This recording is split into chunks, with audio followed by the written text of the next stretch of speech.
Esse relato é chocante e mostra o cuidado de Deus para aqueles que o buscam por socorro. Meu marido e eu estávamos separados. Eu estava escondida com 2 crianças pequenas, uma tinha 16 meses. Em uma manhã, tive um encontro muito ruim com meu marido, depois de uma manhã com advogados. Eu o tinha levado até lá, pois ele não dirige. Eu sabia que se eu não o levasse à reunião, ele não iria. Depois da reunião dirigi de volta para a casa matrimonial, onde eu não morava mais. Ele me pediu para entrar. Eu dei uma desculpa para evitar entrar. Assim que ele saiu do carro, eu me afastei do meio-fio. Eu estava tremendo violentamente.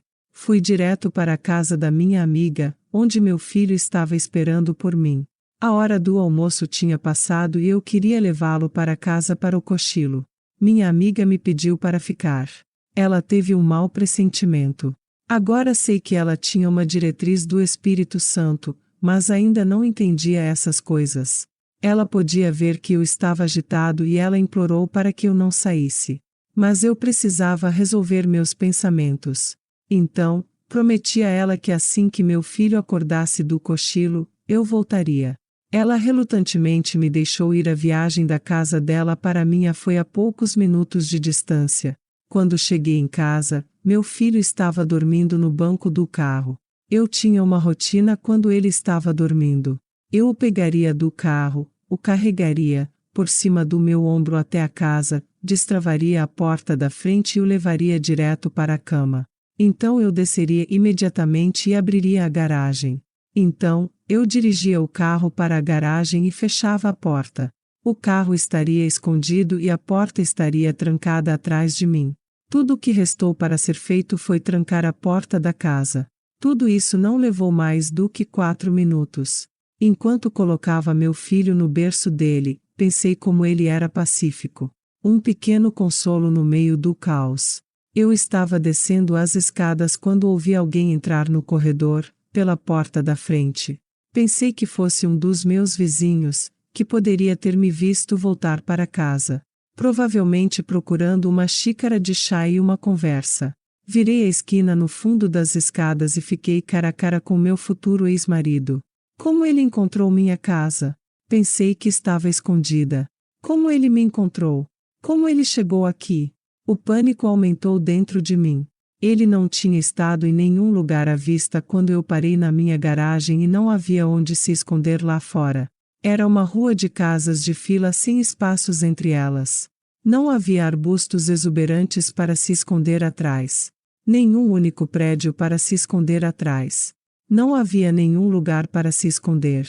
De onde ele veio? Eu só tinha subido 1 minuto ou 2. Eu pensei, ó Deus, ajude-me. Eu sabia instintivamente que eu tinha que mantê-lo longe do bebê. Então fiz a única coisa que pude fazer dadas as circunstâncias, o convidei para a sala de estar. Fui para a cozinha para colocar água para o chá. Isso me daria 1 minuto ou 2 para pensar. Eu sabia que ele queria falar. Isso era a última coisa que eu queria fazer. Sentei-me na minha poltrona e ele sentou-se na beira do sofá. Eu estava muito tensa. Meu marido começou a falar. Ele queria que eu voltasse para ele e lhe desse outra chance. Ele queria que voltássemos a ser uma família. Ele não podia ver que era tarde demais para isso. Ele tinha destruído qualquer confiança, amor ou sentimentos positivos que eu poderia ter tido uma vez para ele. Ele estava me implorando agora: não posso deixá-la ir. Não posso largar as crianças. Eu não posso deixá-la ir. Angustiada, pensei: meu Deus, eu preciso de sua ajuda. Eu não posso lidar com isso. Por dentro eu estava gritando. Momentaneamente, eu afastei a conversa de nós. Pensei que ele poderia ir embora, mas ficou. E então ele pediu meu carro emprestado. Tive que tirá-lo de casa. Meu marido não tinha carteira de motorista. Ele nunca tinha dirigido um carro, tanto quanto eu sabia. Naquele momento, eu não me importava se o carro voltasse. Se era o meio para ele sair, ele poderia levar o carro. Eu tinha passado de todos os pensamentos racionais. Pedi a ele para que nosso amigo em comum pudesse devolver o carro, e para devolvê-lo a tempo de pegar minha filha na escola. E então, quase tão rapidamente quanto ele tinha aparecido, ele tinha ido embora. Fiquei suando frio. Foi minutos depois das 3 horas e eu precisava pegar minha filha na escola. Meu filho ainda estava dormindo, mas eu não o acordaria até o último minuto. Restava apenas 9 minutos para as 3 quando o carro parou na garagem. O sol brilhante da tarde refletia no capô quando olhei para fora. Eu não podia ver o rosto do motorista, mas assumi que era nosso amigo em comum. O motorista abriu a porta e saiu do carro. Era meu marido.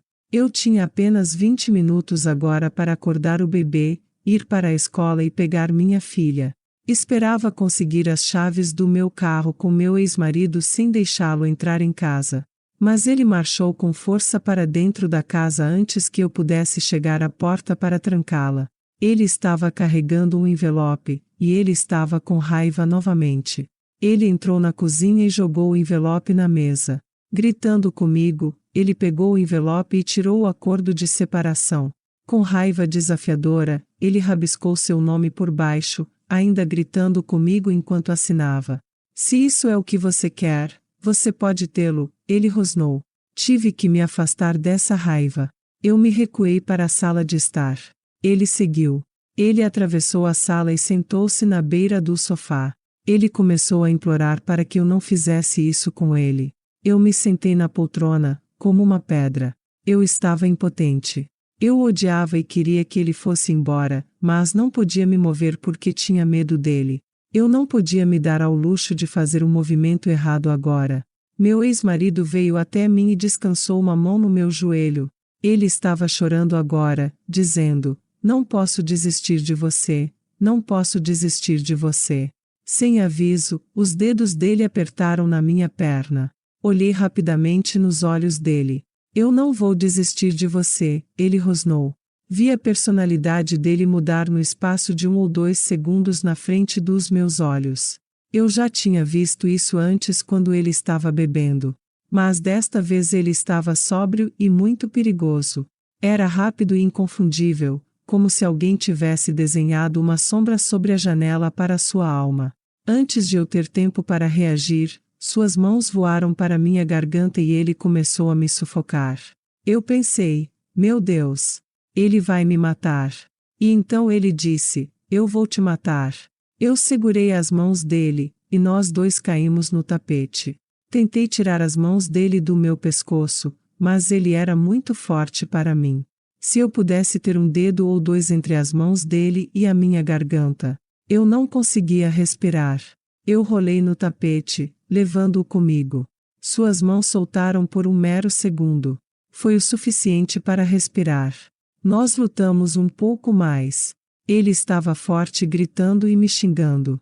Meu coração estava batendo forte. Cada vez que eu conseguia afrouxar o aperto das suas mãos, o suficiente para respirar um pouquinho, seus dedos encontravam meu pescoço novamente com força renovada. Eu estava sufocando até a morte e ia morrer. À beira de desmaiar, meus filhos passaram pela minha cabeça. Eu me perguntava: o que aconteceria com eles? Quem se importaria com eles? Eu não podia morrer. Eu tinha bebês para cuidar. Eu ataquei com meus braços e minhas pernas e dei um golpe. O aperto do meu marido escorregou momentaneamente e eu me afastei dele. Eu tinha que chegar à porta. Mas ele foi muito rápido para mim. Ele bloqueou a passagem para a cozinha dando um pulo para a porta. Ele saltou de volta para a passagem com um brilho de metal na mão. Ele me agarrou e me jogou no chão. Meus braços instintivamente vieram para proteger meu rosto enquanto sua mão balançava em minha direção. Eu estava agachado debaixo dele agora e uma das minhas mãos arranhou sua garganta. Tentei enfiar meu joelho na virilha dele.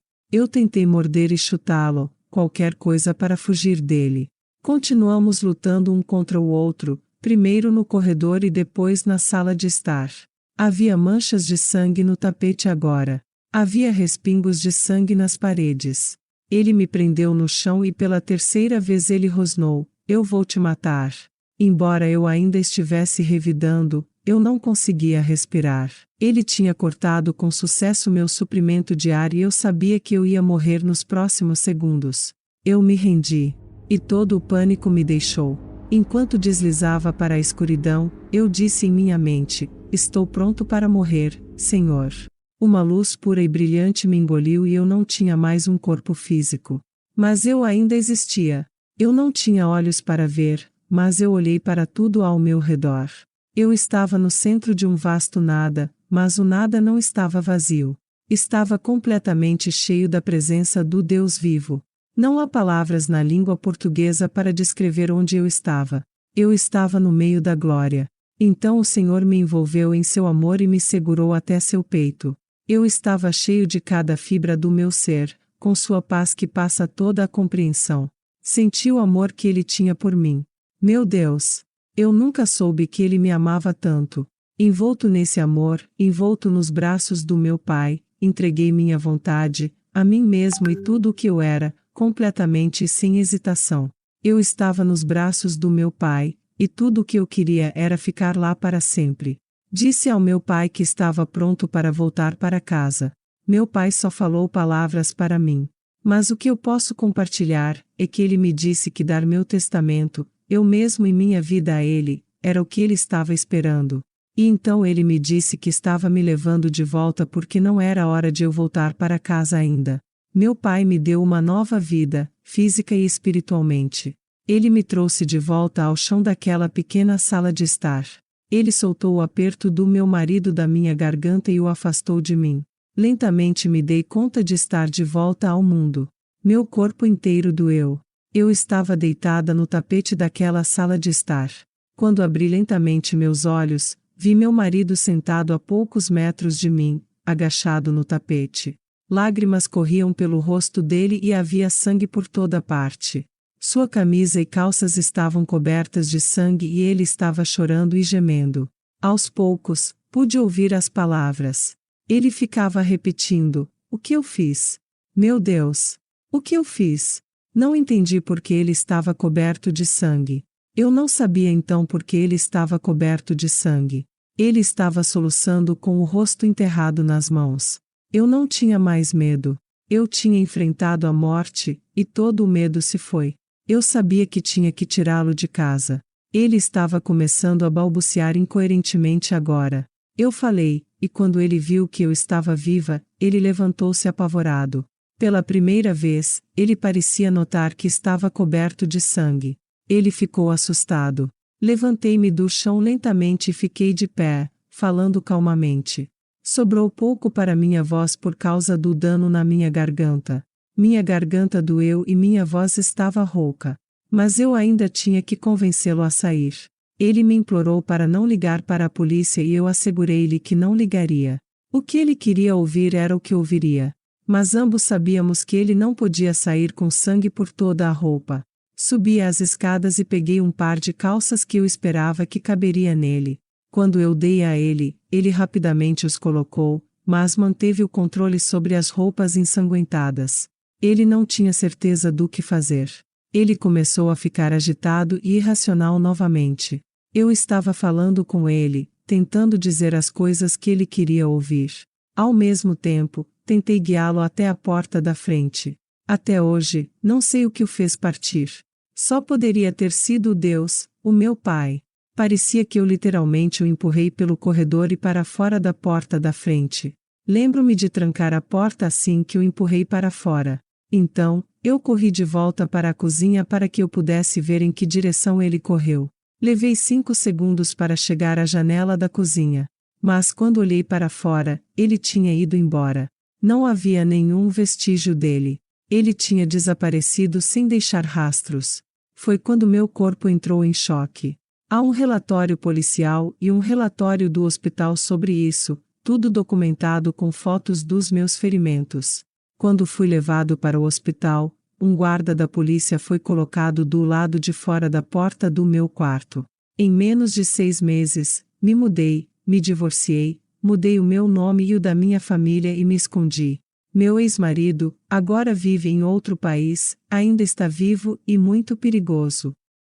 Se você gosta de escutar experiências tão maravilhosas e transformadoras como esta, que nos traz esperança, por favor considere se inscrever no nosso canal, deixe a sua curtida, e faça um comentário do que você achou do conteúdo do vídeo, ou de como podemos melhorar.